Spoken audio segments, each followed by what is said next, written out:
Buenas tardes, el día de hoy voy a realizar la explicación acerca de la osteología y la artrología del miembro superior. Vamos a iniciar con la primera pieza anatómica de la clavícula. Este es un hueso largo, el cual contiene un cuerpo y dos extremos. El extremo medial o external es triangular y tiene forma de silla de montar. El extremo lateral o acromial es plano. Entre ambos extremos se puede observar dos bordes. El borde anterior, el cual es convexo medialmente, donde se inserta el músculo pectoral mayor, y es cóncavo lateralmente, donde se inserta el músculo deltoides.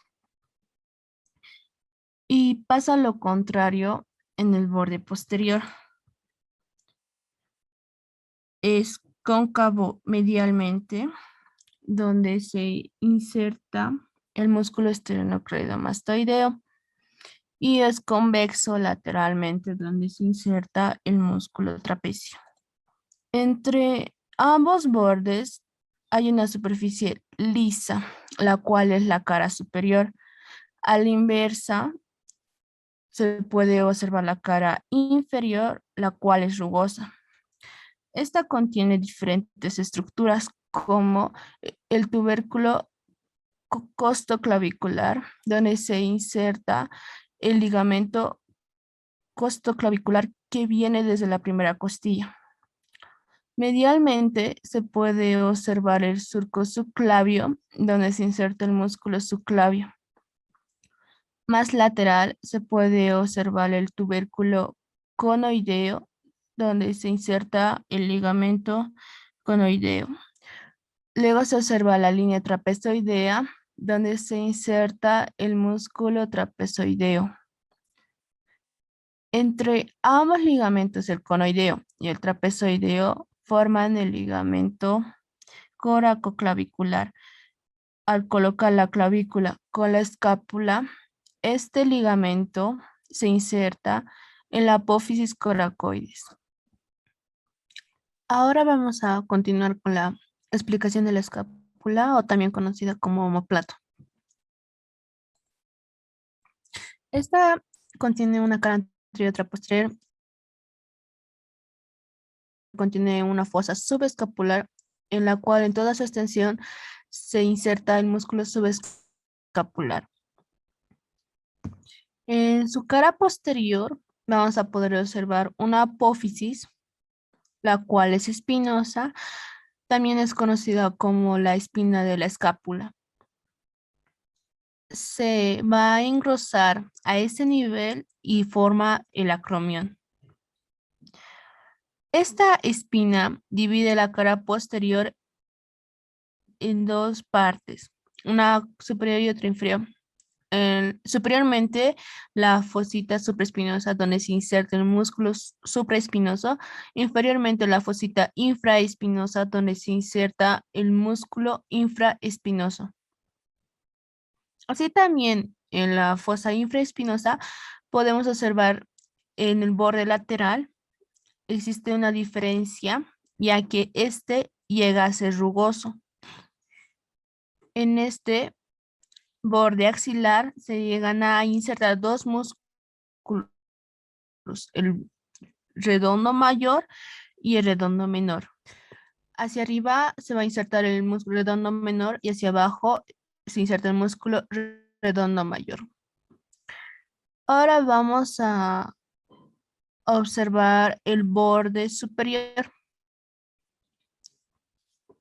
Presenta la escotadura, que es conocida como la escotadura escapular o escotadura coracoidea, porque se relaciona con la apófisis coracoidea.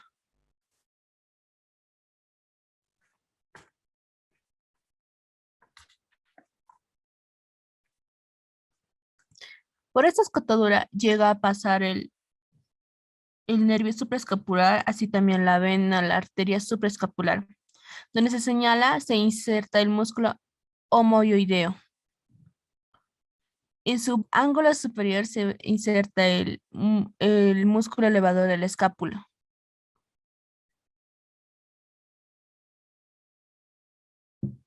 Ahora vamos a observar la espina de la escápula. Llega a presentar dos labios, un labio anterior y otro posterior. Hacia adelante continúa con el músculo trapecio y hacia atrás el músculo deltoides. Esto está relacionado con la clavícula. En el borde medial se van a insertar igual dos músculos. Se van a insertar los músculos romboides mayor y romboide menor. El punto de diferenciación es el borde del espina de la escápula. Hacia arriba se inserta el romboide menor y hacia abajo se inserta el músculo romboide mayor. En la cara anterior, en el borde medial, se inserta el músculo serrato anterior. Ahora vamos a observar la cavidad glenoidea. Esta se articula con el hueso húmero. Va a presentar una característica cóncava. Llega a obtener dos tubérculos. Hacia arriba, el tubérculo subglenoideo, hacia abajo, el tubérculo infraglenoideo. En el centro se hace referencia al tubérculo glenoideo. Hacia arriba se inserta la cabeza larga del bíceps braquial y hacia abajo se inserta la cabeza larga del tríceps braquial.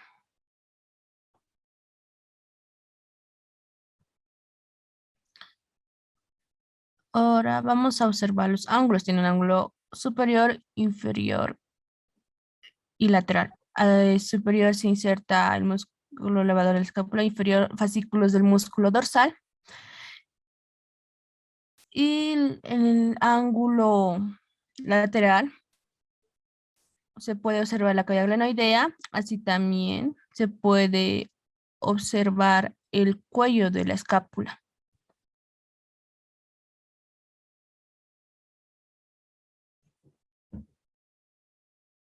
Ahora vamos a observar la apófisis coracoides, donde tiene un lado vertical y horizontal. En cuanto la horizontal llega a tener dos caras, una cara superior y otra inferior. La que interesa es la superior. En la parte en la cual se señala, se inserta el ligamento coracoclaviculares. En parte del borde lateral se inserta el ligamento coracocromial, el coracohumeral. En la parte en la que se señala, se le conoce como el vértice de la apófisis coracoides, se van a insertar dos estructuras. La cabeza corta del bíceps braquial y el músculo coracobraquial. Ahora vamos a tomar en cuenta que el ángulo inferior termina en el séptimo espacio intercostal. Sí termina en la séptima costilla. Esto es muy importante para la clínica.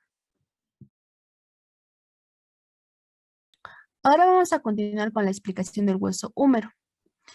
Este hueso, en un miembro pendicular del esqueleto humano, conforma toda la parte del brazo. Como bien sabemos, este es un hueso largo. Este contiene un cuerpo y dos extremidades. El superior tiene una estructura como la cabeza en forma esférica, dirigida medial, superior y ligeramente posterior a la cavidad glenoidea. Luego encontramos un surco que la divide de los tubérculos. El tubérculo mayor en piso lateral de la cabeza se inserta el músculo supraespinoso, infraespinoso y redondo menor. Entonces, ellos conforman el manguito rotador.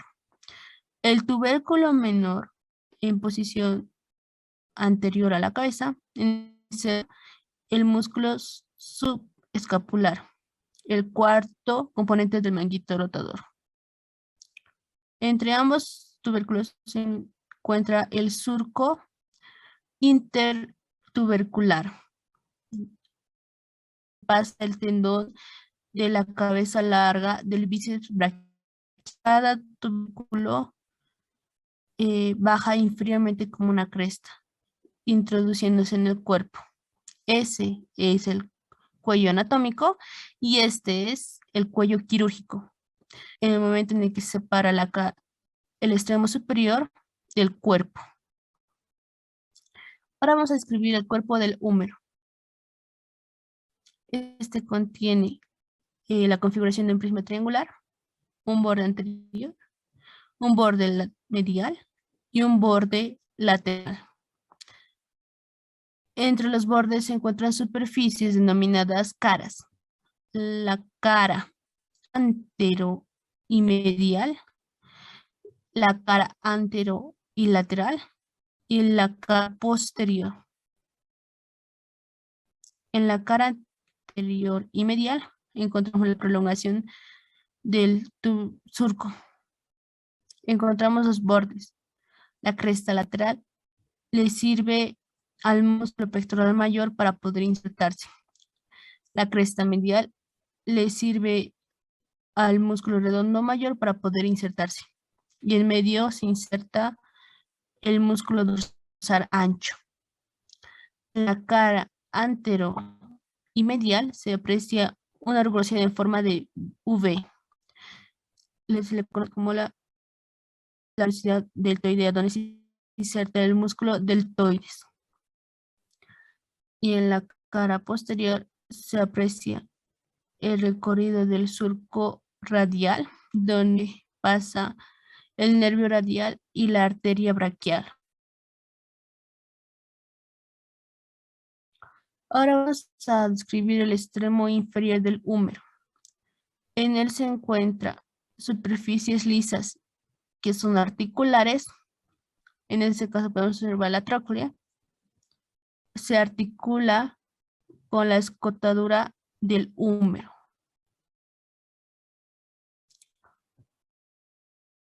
Lateralmente observamos el capítulo, donde se articula con la cabeza de radio. Medialmente encontramos el epicóndilo medial, donde se insertan los músculos epicóndilos mediales. Lateralmente encontramos al epicóndilo lateral, donde se insertan los músculos epicóndilos laterales. Superior a la tráquea encontramos la fosa coronoides. Recibe a la apófisis coronoides del cúbito en el momento de realizar la flexión completa del antebrazo.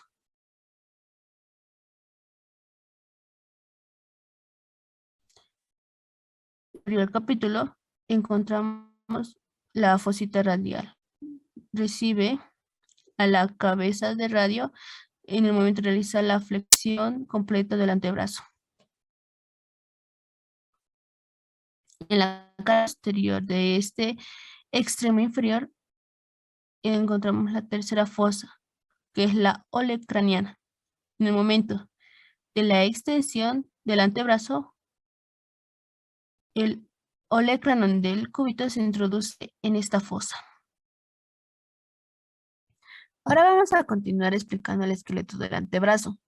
Este está conformado por dos huesos, el cúbito y el radio. Vamos a iniciar explicando el hueso cúbito, que es un hueso largo que contiene un cuerpo y dos extremos, uno inferior y otro superior. El extremo superior vamos a observar una estructura saliente, amplia y rugosa. Es el olecranon. Área de inserción para el músculo tríceps. Inferior a él encontramos un saliente con proyección anterior. Esta es la apófisis coronoides. Entre la apófisis coronoides y el olecranon se forma una superficie cóncava y lisa, denominada escotadura troclear, para articularse con la tróclea del hueso húmero. Inferior a la apófisis coronoides está la tuberosidad del cúbito, área de inserción para el músculo braquial. En posición lateral a la apófisis coronoides hay una superficie lisa y cóncava, llamada escotadura radial. Esta sirve para articularse con la cabeza de radio y forma la articulación radiocubital proximal. Posterior e inferior a esta escotadura radial se encuentra la cresta del músculo supinador, para la inserción del músculo supinador. El cuerpo del cúbito es en forma prismática triangular, por lo tanto tiene un borde anterior, un borde posterior que es palpable en toda su longitud y un borde lateral en el cual se inserta la membrana interósea. Por eso se puede llamar borde interóseo. Su extremo inferior encontramos a la cabeza del cúbito, superficie lisa y con tendencia a lo redondo, y a la par una superficie ósea conocida como la apófisis estiloides. Ahora vamos a explicar el hueso radio, que ocupa la posición lateral. Es un hueso largo, con un cuerpo, un extremo inferior y un extremo superior. En el extremo superior encontramos la cabeza de radio, que contiene una superficie superior lisa y cóncava, para articularse con el capítulo del húmero. Tiene además su borde circunferencial, que sirve para articularse con el cúbito y forma la articulación radiocubital proximal. Alrededor encontramos una estrechez llamada el cuello de radio. Inferior a la estrechez encontramos una prominencia. Esta es la tuberosidad de radio, sitio de inserción del músculo bíceps braquial. El cuerpo de radio es forma prismática triangular. Posee un borde anterior que se origina de la tuberosidad de radio y se dirige a la apófisis estiloides. Tiene un borde posterior y tiene un borde medial, en el cual se insertan la membrana interósea y por eso se puede llamar borde interóseo. Tiene tres caras: la cara lateral, la cara anterior y medial, y una cara posterior y medial. En el extremo inferior vemos es amplio y cuadrilátero. Cuatro superficies. La primera es la superficie anterior, la cual es lisa. La superficie lateral es de donde se origina la proyección de la apófisis estiloides. En la superficie posterior encontramos al tubérculo de radio en medio de dos surcos. En la superficie medial encontramos un área cóncava y lisa para articularse con el hueso cúbito. Aquí se forma la articulación radiocubital distal. La superficie inferior es lisa y cóncava. En ella se articula el hueso escafoides y semilunar de la mano, formando la articulación radiocarpiana.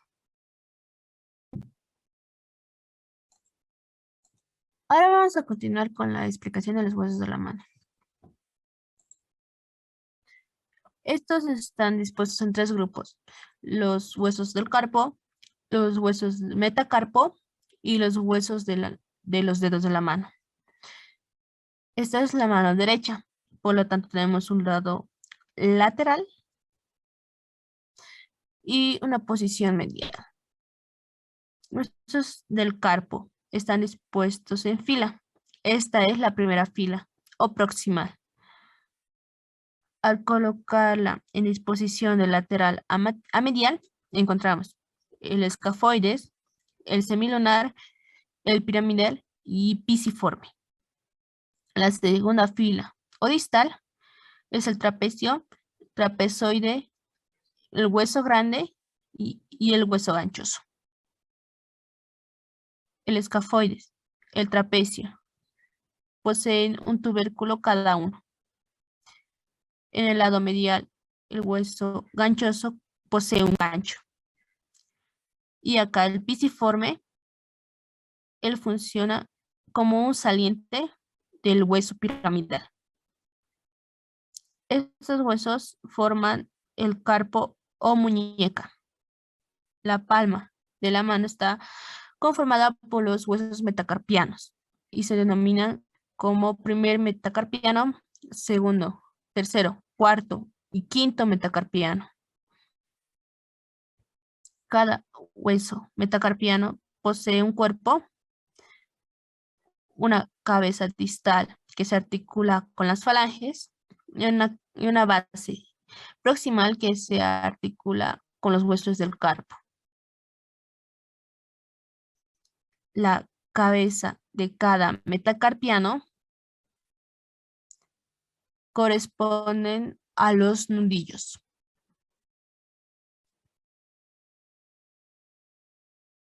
Los huesos de los dedos son 3 falanges, una proximal, una media y una distal, excepto el pulgar que no tiene falange media. Cada falange tiene una base, las articulaciones entre un cuerpo y una cabeza, carpo metacarpianas. La base se articula con las articulaciones identificadas entre el metacarpo y falanges se llaman metacarpofalanges.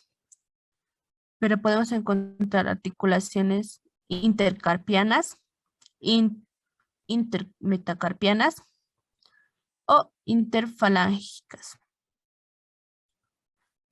Ahora vamos a continuar explicando la artrología del miembro superior.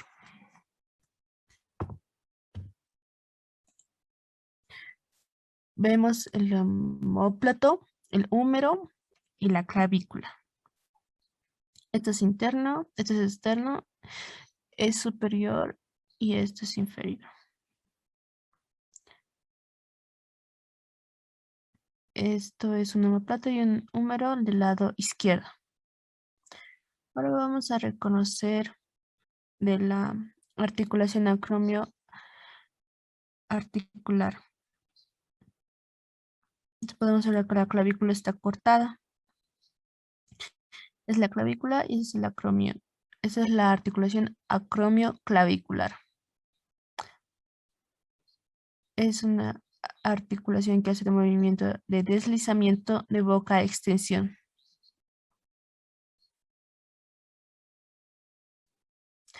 Tiene una cápsula articular y otra sinovial. Y algunos ligamentos que participan en esa articulación.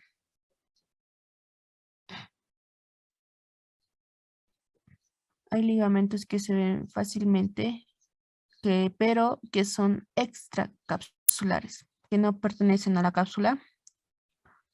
Como podemos ver la apófisis coracoides y se puede observar los ligamentos trapezoideo y conoideo.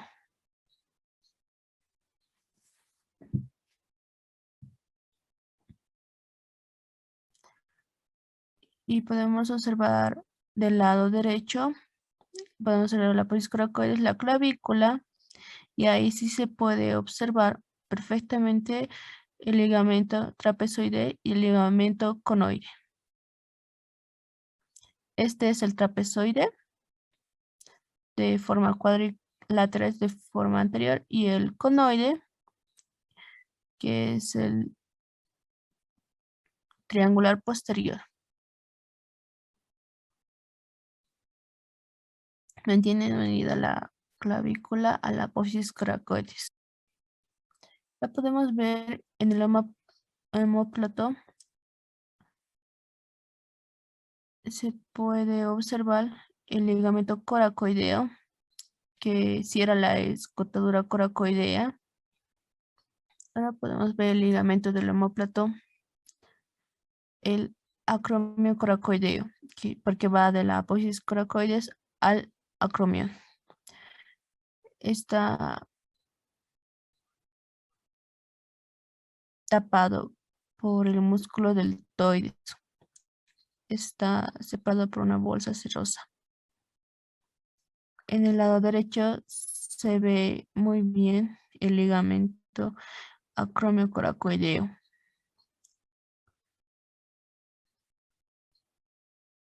El que no se ve es el espinoclenoideo porque es delgado.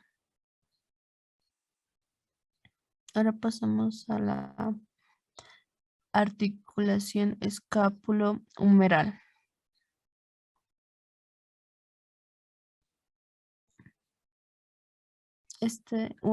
La cabeza del húmero con la cavidad glenoidea del omóplato. Podemos observar la cápsula articular. Ahora podemos observar acá la cápsula articular. Y si lo vemos posteriormente, podemos observar que está abierta. Entonces ingresamos a la cavidad articular. Lo que se está agarrando con la pinza es la cápsula articular, que tiene forma de manguito. Dentro de la cápsula, la cavidad glenoidea, en su periferia se observa un fibrocartílago que mejora la concordancia de las superficies articulares, que es el rodete glenoideo. El reborde cartilaginoso es el rodete glenoideo. Este realiza una rotación en todos sus ejes: flexión, extensión, aducción y rotación. Y la circuncisión. Las superficies de los huesos articulares están cubiertas de una capita articular.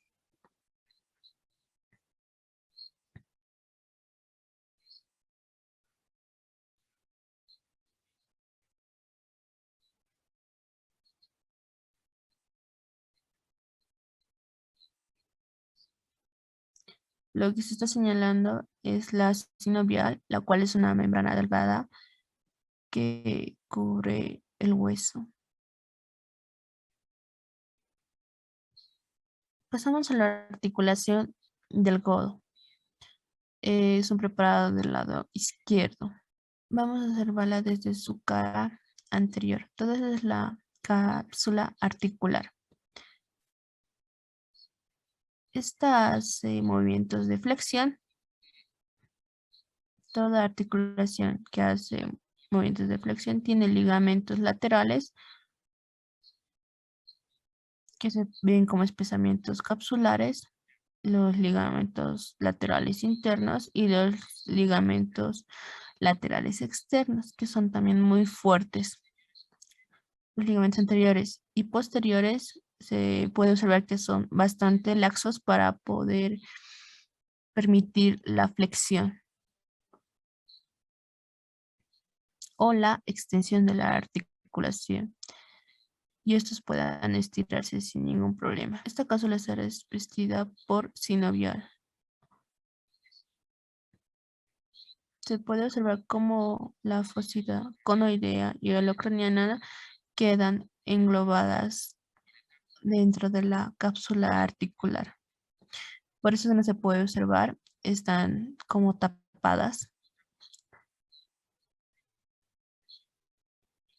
Otro aspecto importante en los movimientos de supinación y pronación, el radio rota libremente dentro de la cavidad sinoidea menor. Y lo que se está agarrando es un espesamiento capsular, es el ligamento anular, que mantiene unida la cabeza de radio en movimientos de pronosupinación.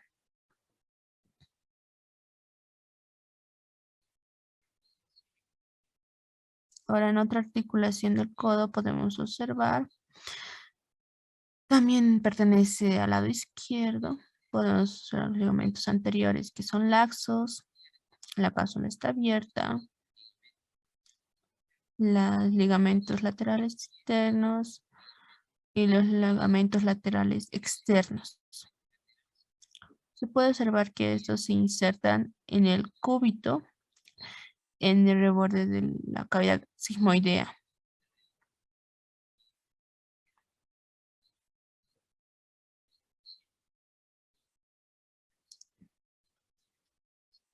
Y los ligamentos laterales internos van de la epitroclea al cúbito. Y los laterales externos van del epicóndilo también al cúbito. Estos no van al radio, porque el radio rota libremente. Y ahora se está agarrando el espesamiento, que es el ligamento anular, que mantiene la cabeza de radio en su lugar en movimientos de pronosupinación.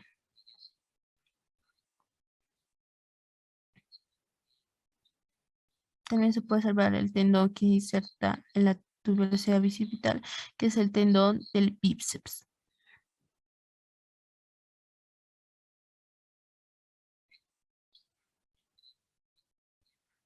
Esto que vamos acá entre el cúbito y el radio es la membrana interósea. Es una membrana fibrosa que une el borde interno del radio con el borde externo del cúbito. Esa es la membrana interósea.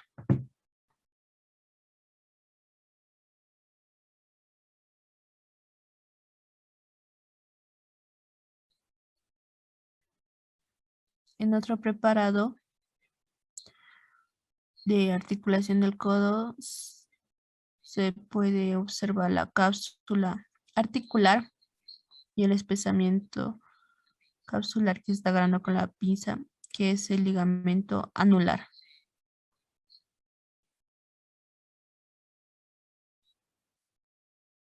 Se pueden observar los movimientos de pronosupinación de cómo se mueve la cabeza del radio y queda en su lugar gracias al ligamento anular. Ese va del extremo anterior al extremo posterior de la cavidad sigmoidea dentro del cúbito. El cúbito con el radio se articulan arriba y abajo con la articulación con la radio cubital inferior e inferior.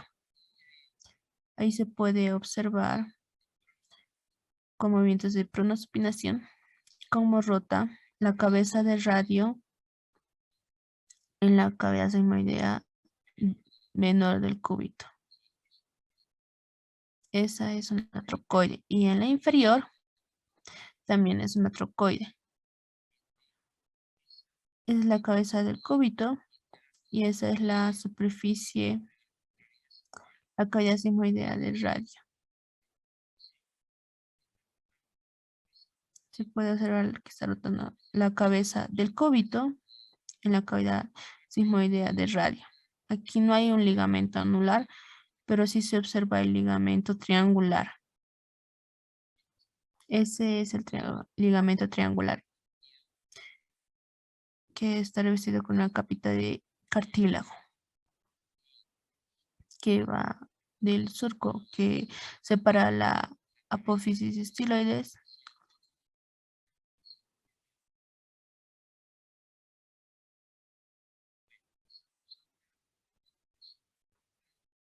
Ahora pasamos a la articulación radiocarpiana.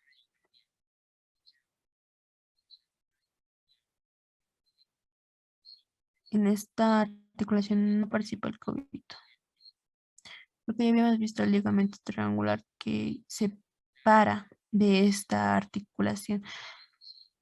Por esa razón solamente el radio participa. Eso en la cápsula articular. Se puede observar que está abierta. Se puede observar la superficie articular del radio con el escafoides y con el semilunar y la crestita que la separa. Y ahí se ve el ligamento triangular. Y esta es una articulación condilia. Ese cóndilo carpiano está formado por más de un hueso. Esa es la articulación radiocarpiana.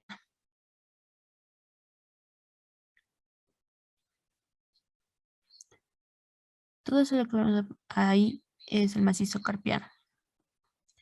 Tiene una forma de canal que va a estar cerrado por un ligamento que de aquí está seccionado, que era el ligamento anular anterior del carpo. Ahí se ve lo mismo, canal carpiano que va a estar cerrado por el ligamento. Ahora vamos a observar la articulación mediocarpiana. Ahí se ve la interlínea articular, las articulaciones del carpo metacarpianas. En ahí se encuentra abierta la cápsula articular. Se puede observar una serie de artrodias. Tenemos las articulaciones intercarpianas que también son artrodias. Ahí se ve las articulaciones intercarpianas.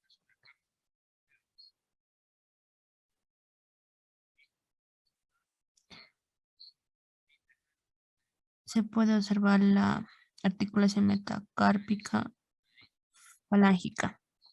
Ninguna de esas está abierta y esas son las articulaciones interfalángicas. En ese caso está abierta una de esas cápsulas articulares. Se puede observar que es una superficie con forma de polea. La epífisis inferior de la falange tiene una superficie en forma de polea y la epífisis superior tiene una cresta que penetra en la garganta de esta polea. Y esta articulación realiza movimientos de flexión y extensión. Se pueden observar ligamentos muy fuertes, pues se abre de adelante para atrás, porque los ligamentos laterales son los más fuertes.